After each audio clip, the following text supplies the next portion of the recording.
ప్రకాశం జిల్లా ఒంగోలు నగరంలోని రత్నమహల్ థియేటర్ ప్రక్కన ఉన్న రాజమాత టవర్స్లో ప్రైవేటు వ్యక్తులు వచ్చి గొడవ సృష్టించారని అపార్ట్మెంట్ వాసులు ఆవేదన చెందారు.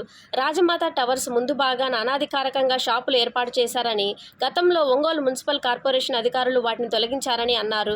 2010వ సంవత్సరంలో షాపులు తొలగిస్తే ఇప్పుడు కొందరు వ్యక్తులు వచ్చి ఈ షాపులు మావి, మాకు హక్కులున్నవి అని గేట్లు తాళాలేసి దౌర్జన్యం చేశారని వారిపై చర్యలు తీసుకోవాలని కోరారు.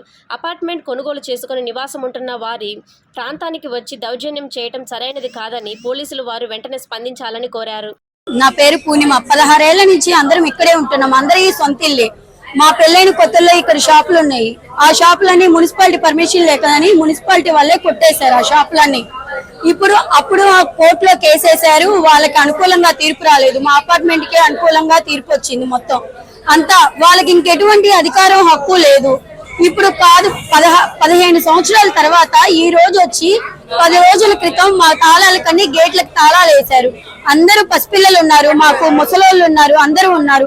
బయటికి వెళ్ళడానికి మాకు దారి లేకుండా చేశారు. బయటికి వెళ్ళాలంటే చుట్టూ తిప్పుకొని పక్క సందులో నుంచి వెళ్ళాలి. రోడ్డు మీద వదిలిపెట్టుకొని పక్క సందులో నుంచి వెళ్ళడం అనేది అసలు మాకే ఇదిగా ఉంది. అట్లా వెళ్ళాలంటే నైట్ పూట ఏదైనా అవసరం వచ్చింది, అప్పుడు ఎట్లాగా? అన్ని తాళాలు వేసుకుంటే మాకెట్లాగా? మాకంటూ ఒకటి ఉండాలి కదా. ఏమి ఇన్ఫర్మేషన్ లేకుండానే మొత్తం తాళాలు వేసేసారు. సరే అని చెప్పి అందరు వెళ్ళి ఎస్ఐ గారితో మాట్లాడారు. లేదు రాజీకి అన్నారు. సరే అన్నారు. మళ్ళీ వెళ్ళి మాట్లాడారు. తాళం తీశారు. అది మెయిన్ గేట్ తాళం కాకుండా పక్క సైడ్ తాళం తీశారు. ఇప్పుడు మళ్ళీ అన్ని తాళాల కోసం రాత్రి ఆడవాళ్ళం అంతా కలిసి వెళ్ళాము. కలిసి వెళ్తే ఇవాళ సాయంత్రం కల్లా తాళాలు తీస్తామన్నారు. ఒక్కళ్ళు తాళాలు తీర్చలేదు. వాళ్ళు ఇప్పుడు వచ్చి 10 మంది ఆడవాళ్ళని తీసుకొచ్చి మొత్తము బండ్లు, కార్లు మొత్తం ప్రతి ఒక్కటి ఫోటోలు తీసుకొని వెళ్ళారు. మా పార్కింగ్ ప్లేస్ లో పెట్టుకున్నారు మీరు, నేను కేసేస్తాను మీ అందరి మీద, రౌడీయిజంగా మాట్లాడుతున్నారు ప్రతి ఒక్కళ్ళు.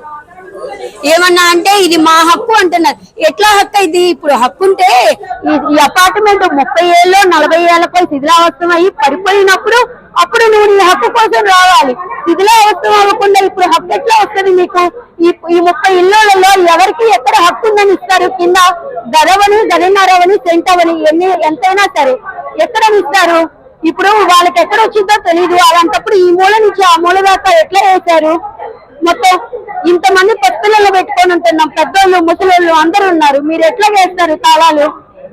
ఇది మాత్రం ఖండించాలి. మేము మాత్రం ఒప్పుకొని తాళాలు తీయాలి. వాళ్ళంటూ మా మీదకి దౌర్జన్యానికి రాకూడదు, తాళాలు వేయకూడదు. కోర్టు కేసు తెలిసినప్పుడు మళ్ళీ కోర్టు కేసు చెయ్యాలి. న్యాయంగా కావాలి అంటే మీరు దాని ద్వారా పోవాలి. కోర్టు మీకు హక్కు లేదన్నప్పుడు మీరు ఎట్లా వచ్చారు మళ్ళీ హక్కు కోసం? ఇది మాత్రం అసలు మంచి పద్ధతి కాదు. ఇందాక అతను చాలా పెద్దగా ఎగిరి మా వాళ్ళని కొట్టడానికి మీదకి వచ్చాడు. అతను వాళ్ళు ఒక్కళ్ళు రాలేదు. ఆయన ఎవరో అమ్మవారు పంపించిందని వచ్చారు. మేము దానికి కూడా వాళ్ళని ఏం అనలేదు. కానీ ఆయన అట్లా మీదకి రాకూడదు కదా. ఇప్పుడు ఆడవాళ్ళ మీద కూడా వస్తున్నారు. ఇప్పుడు భర్తలు అంటే పిల్లలు రాకుండా ఉండరు కదా. గుజ్జల శ్రీహరి అనే ఆయన. మేము మాత్రం ఒప్పుకోము. ఈ రోజు ఇదే అయింది, రేపు ఇంకేదైనా జరిగింది. ఎవరు దానికి రెస్పాన్సిబిలిటీ?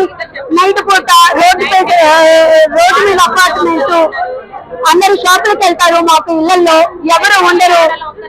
ఇటువైపు మెయిన్ గేట్ వైపు అయితే సీసీ కెమెరాలు ఉన్నాయి, అన్ని ఉన్నాయి. ఏదో చూడొచ్చు. అందులో నుంచి ఎవడొస్తాడో ఎవరికి తెలిసింది చెప్పండి మీరు? ఇంతమంది 30 ఇల్లు, ఇదేం 10 ఇల్లు 5 ఇల్లు కాదు కదా. పేరు కార్తీక్ అండి. మేము ఈ అపార్ట్మెంట్ లోనే నివసిస్తున్నాము. ఇది 2005లో కట్టారు. 2005లో కట్టిన తర్వాత అందరం ఇక్కడికి వచ్చి ఉంటున్నాం. వీళ్ళు 2008లోనో 2009లో, నాకు ఎగ్జాక్ట్ డేట్ గుర్తులేదు, అప్పుడు షాపులు కట్టుకున్నారు అనమాట. కోర్ట్ ఆర్డర్ వల్ల షాపులన్నీ మున్సిపాలిటీ వాళ్ళు పడగొట్టేశారు. అక్కడితో అయిపోయింది. ఈ 15 ఏళ్ళలో ఏ రోజు రాని బిల్డరు జాలాది కుమార్ అని ఒక ఆయన ఒక 10 రోజుల క్రితం వచ్చి బయట అన్ని తాళాలన్నీ వేసుకుని వెళ్ళిపోయాడు అనమాట. అదేమంటే ఇది నా స్థలం అంటున్నాడు. అదేంటి అసలు? అందరూ ఇప్పుడు రెసిడెన్షియల్ దాంట్లో అసలు షాప్లే కట్టకూడదనే కదా గవర్నమెంట్ కూడా దాన్ని కొట్టేయించింది. ఈ 15-20 ఏళ్ళ తర్వాత ఇప్పుడు వచ్చి మాకు కూడా హక్కు ఉంది అంటున్నాం అన్నాడు. సరే, ఆ గేట్లు ఎందుకు తాళాలు వేశారంటే దానికి అక్రమంగా వచ్చేసి గేట్ మీద తాళా వేశారు. నేను 4-5 రోజులు సీఏ గారి దగ్గరికి వెళ్తున్నాం. సీఏ గారు కూడా నేను ఏమన్నారంటే ఈ రోజు వచ్చి వాళ్ళే తీస్తారా అన్నారు. ఈ రోజు కుమార్ అనే అతను రాకుండా ఎవరో శ్రీహరి అనే అతను ఒకరు వచ్చి ఇది అమ్మవారు, నెల్లూరు నుంచి ఎవరెవరో అసలు ఫస్ట్ ఆఫ్ ఆల్ ఆయన ఓనరే కాదు. ఆయన ఎవరో వచ్చి ఇవంతా నాదే అంటున్నాడు. ఒక్క షాప్ ఉన్న ఒకేలా ఉండు. అసలు షాప్ కొనటమే అది కరెక్ట్ కాదు. అసలు రిజిస్ట్రేషన్ లో అంటే షాపులు కట్టకూడదు కదా, అది కట్టావు కొన్నారు. కొనిన వాళ్ళు ఎవరో కాదు, ఎవరెవరో వచ్చారు, వాళ్ళు ఓనర్లో తెలియదు, ఏమీ తెలియదు. ఇష్టం వచ్చినట్టు మా అందరి మీద వచ్చి తిడుతున్నాడు, దుర్భాష ఆడాడు, చూసుకున్నా అసలు అన్నట్టు మాట్లాడి ఇప్పుడు వెళ్ళిపోయాడు అనమాట. అసలు మా అపార్ట్మెంట్ లోకి వచ్చి మా మీద అరవటం అయింది. దమ్ముంటే నీకు ఎవరు అమ్మింది, అమ్మిన వాళ్ళ దగ్గరికి వెళ్ళి కనుక్కో. ఆయన దగ్గర కనుక్కోకుండా ఆయన డబ్బులు బాగానే తీసుకున్నాడు, వీళ్ళు వచ్చి మా మీద పడ్డారు. అసలు ఓనర్ అంటూ ఎవరు లేడు, మా మీద పడుతున్నారు. అది మా ప్రాబ్లం. ఇప్పుడే మేము మన దామచల్ల ఎమ్మెల్యే గారికి కూడా వినిపించాము, ఆయన యాక్షన్ తీసుకుంటాను అన్నాడు.